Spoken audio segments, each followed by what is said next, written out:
Hello and welcome to the viewers of this video. This is the Orange Fan here, bringing you another entry for the franchise discussion category. This video will be dedicated to the recap and thoughts for issue 5 of the Young Justice tie-in comics, What's the Story? We begin this issue at Mount Justice on July 20th, where Kid Flash finds himself bored out of his mind because he can't find anything that he would find interesting on TV right now.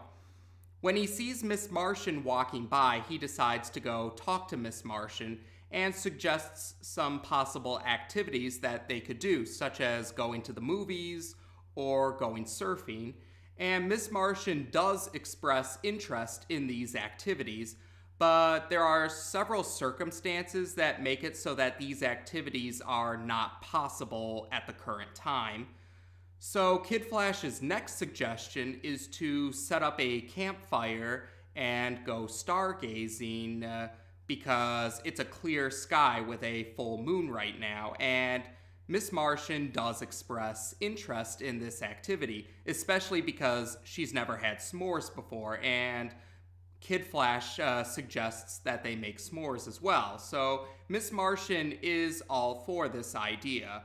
And she mentions that the campfire will be okay as long as she keeps a certain distance away from the campfire because of Martian's vulnerability to fire. So Kid Flash goes to get some camping equipment, and by the time he returns to where Miss Martian is, he finds out that Miss Martian has invited Robin, Aqualad, and Superboy to join them on this stargazing campfire activity. So we cut ahead a little bit in time, we jump ahead in time a little bit, where the campsite is all set up. They got the campfire set up, they have the chairs out, and they've even set up a tent or two. And yes, true enough, Miss Martian and Aqualad, for that matter, are keeping at a further distance from the campfire than the others, due to Martians and Atlanteans having vulnerability to fire. So, yeah, they've got it all set up. And Superboy is not too impressed with the idea of camping. But Robin brings up that one of the activities that people do at campfires is tell stories. And although Robin had the idea of telling ghost stories, Miss Martian actually expresses interest in hearing how Calderon became Aqualad, and Aqualad does agree to tell the story of how he became Aquaman's apprentice. So Aqualad explains that while most surface dwellers don't realize it, but Atlantis actually has various different cities, and all the citizens of these various cities have various cultures of their own, much like how many cities of many countries or nations on the surface also have various cultures as well. So Aqualad explains that he came from one city in Atlantis, but by the time he was 12 years old, he finished up his education and he entered the Atlantean military, which is a mandatory service in Atlantis. So, and during his mandatory military service, he was eventually sent to the Conservatory of Sorcery, which is in the capital city of Atlantis, and the head mistress of the Conservatory of Sorcery is Queen Mira, the wife of Aquaman. And during his time at the Conservatory of Sorcery, Calderon also met and befriended Garth and Tula. One day, though, Ocean Master had attacked the capital city of Atlantis, and Aquaman battled against Ocean Master during this day. And Aqualad says that the battle felt like it lasted for hours, but eventually Ocean Master managed to gain the upper hand against Aquaman. But before he was able to deliver the finishing blow, Calderon and Garth both attacked Ocean Master in the hopes of protecting their king. And while they weren't able to defeat Ocean Master, their fight with Ocean Master lasted long enough to buy Aquaman some time to recover and to get the better of Ocean Master, forcing Ocean Master to retreat for the time being. Aquaman had been contemplating having an apprentice of his own, much like his fellow Justice League members, Batman and Green Arrow. And Garth and Calderon's courage in challenging Ocean Master just now was the last bit of inspiration that Aquaman needed to make his decision. So Aquaman offered both Calderon and Garth the opportunity to join him on the surface as his apprentice so that they could fight evil in the name of good and the Justice League. And Calderon and Garth both were honored by this offer, and they both thought long and hard about it. In the end, Garth decided to continue his studies at the Conservatory of Sorcery, while Calderon, of course, accepted Aquaman's offer and became Aqualad as a result. And Aqualad wraps up his story there. And Kid Flash is then inspired to tell his own story because Aqualad mentioned that he wanted to become Aqualad, and Kid Flash said that he also wanted to become, Kid Flash says he really wanted to become Kid Flash. So he shares something in common with Aqualad, that they both wanted to be apprentices to Justice League members. So Kid Flash proceeds to tell his story. Kid Flash actually reveals that there are several generations of Flash. That's how he starts his story. He mentions that the first Flash was a man named Jay Garrick. And Jay Garrick ended up acquiring his super speed in a freak lab accident. And he became, at the time, he was the fastest person on Earth at that time. And Jay Garrick actually didn't have a secret identity.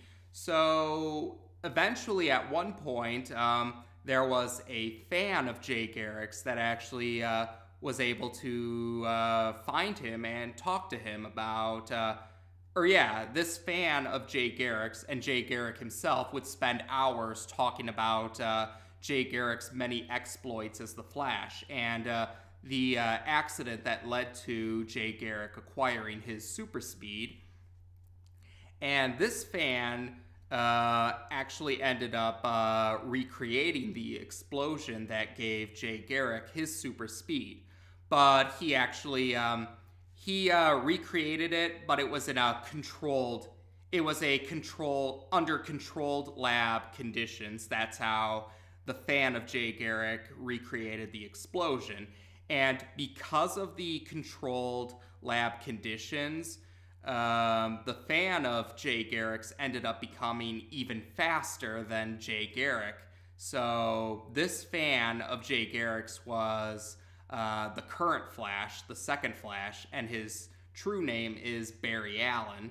And Barry Allen is Wally West, Kid Flash's uncle. And one day, while the Wests were visiting Barry and Iris,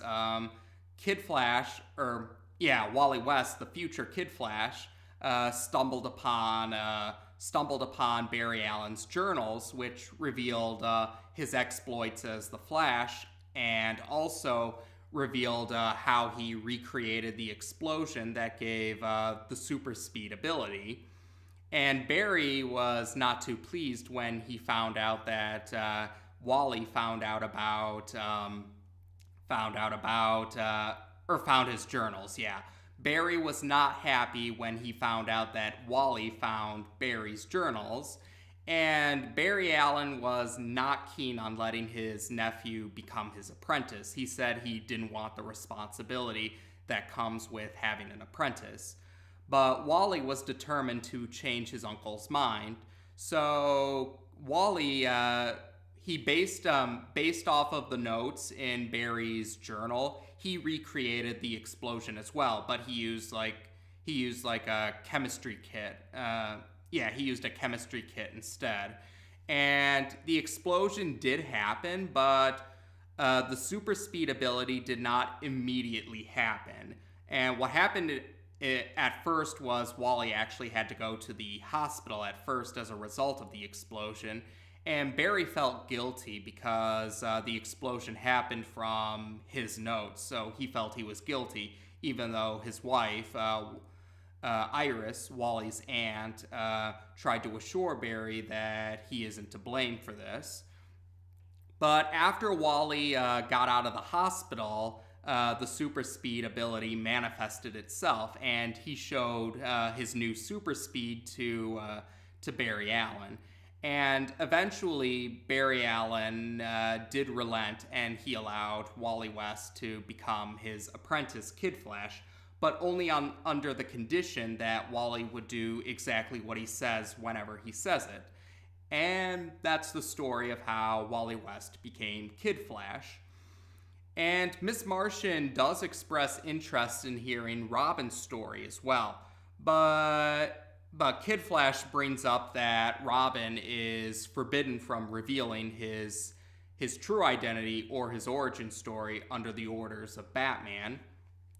And Kid Flash also comments that they're more likely to hear more of an origin story from Superboy, but Miss Martian was already informed about how Superboy was freed from his pod in Cadmus and how he eventually joined them beyond Cadmus.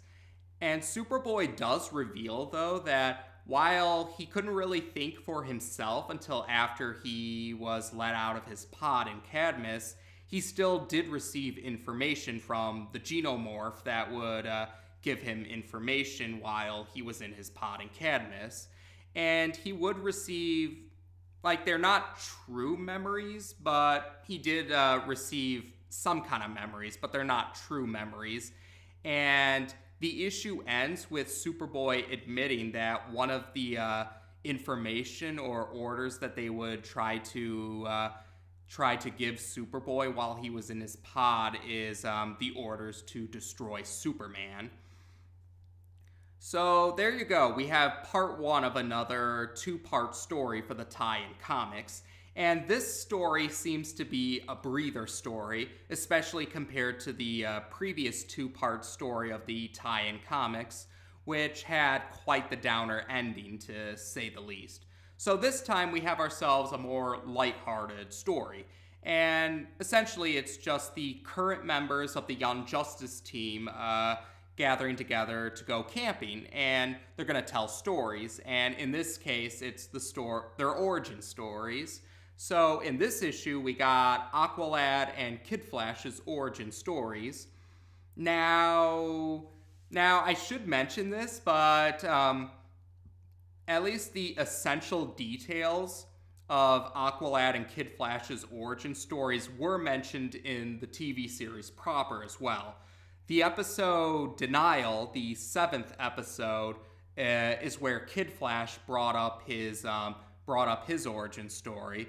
And the following episode, episode 8, Downtime, was when Aqualad's origin stories was mentioned.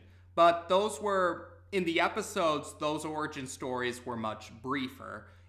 We got a more expanded origin story for the two characters in this issue of the tie-in comics. Kid Flash mentioned the several generations of Flash and how his uncle, Barry Allen, was a fan of Jay Garrick, the first Flash. And in Aqualad's case, we did get to hear a little bit more about some of the cities of Atlantis, and we also got to hear about a little bit more about the Atlantean culture, or the various Atlantean cultures, such as how the people in Atlantis actually finish up their education by the time they're 12 years old, and when they're 12 years old, they have to take part in mandatory military service. So it helps to flesh out more about the specifics of the Earth-16 universe. And again, that's what's nice about the tie-in comics. It's like they still gave the essentials in the TV series proper, but the tie-in comics allowed more time to expand upon those details into greater detail. And that was a nice touch. Now, part 2 of the story, we'll discuss that in the video for the next issue, of course. But although Robin is forbidden from telling anyone his origin story or his true identity under Batman's orders, the part 2 of this story will still go into detail about Robin's origins. It's just the framing device for that origin story will be different compared to what happened in this issue with Aqualad and Kid Flash. And yes, part 2 of this story will also, well, sort of actually, Miss Martian will tell how she supposedly became Martian Manhunter's apprentice, but there's some interesting contradictions there, and we'll go more into detail about that in that issue. We'll talk more about that in the video for that particular issue, and we do get something about Superboy, even though, as it was pointed out in this issue, we already know Superboy's origins through the first 2 episodes of the TV series. So we'll still get some attention on those 3 characters in part 2. And yeah, I think that's about it for now. So there you go. As of this video, we've now discussed issue 5 of the Young Justice TV series on this channel. Take care, and until next time.